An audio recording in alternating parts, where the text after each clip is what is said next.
We'll be talking to the head of the Pregnancy Advisory Service, who controversially thinks women should be allowed to have abortions based on gender. When you think of birth control, what springs to mind? Going on the pill, using condoms, or maybe getting an implant? Not, I imagine, having an abortion.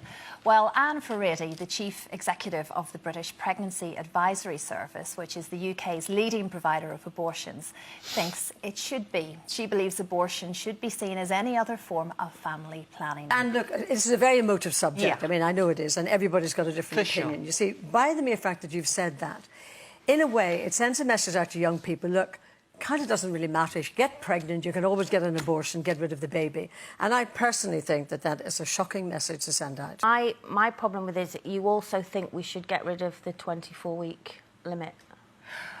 What I think is a problem is when a woman comes to us and maybe she hasn't realised that she's pregnant, or maybe there are circumstances in her life that have really changed. Even at 6 months, she hasn't realised she's pregnant. Well, sometimes it happens.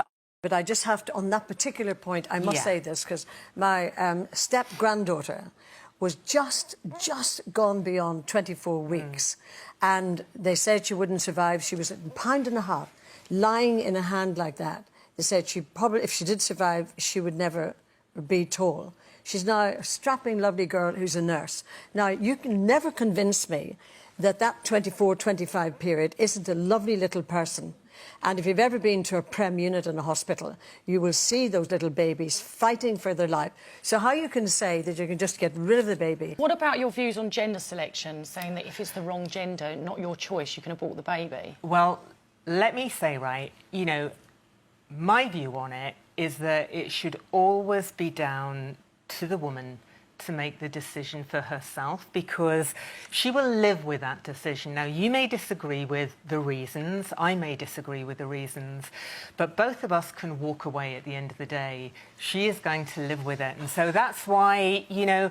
But then you're opening it up with all of those changes that you would like, you know, no time limit, no abortion should be, you know, considered a form. You're opening it up, a system up, to be massively abused by certain people. But why do we think women would abuse this? People will, because people do. You know